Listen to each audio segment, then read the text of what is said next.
Hi everyone, Sam Silverman, managing partner of EB-5 here with my partner Mike Schoenfeld.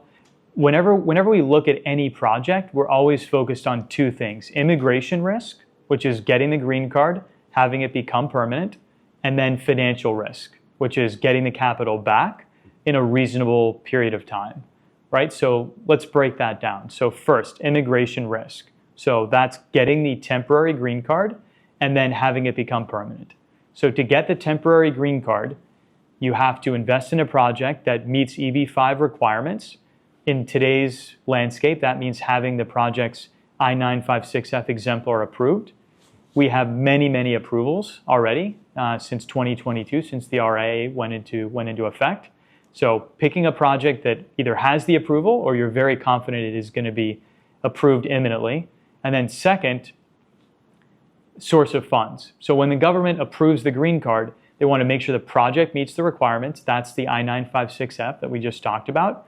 And then they also want to make sure that you as an individual, that you're not a criminal, you're not a terrorist, and you've documented and can substantially prove with documents that your funds were obtained and earned in a lawful manner.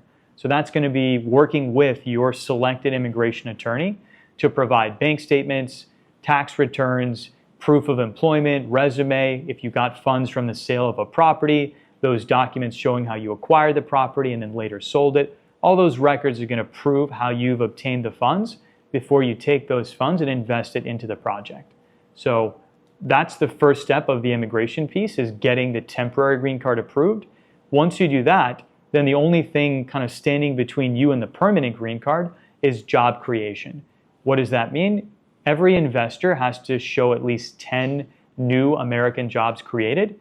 In all of the regional center projects, that job creation comes from construction expenditure. So spending a certain amount of money on different raw materials, concrete, windows, wood, bricks.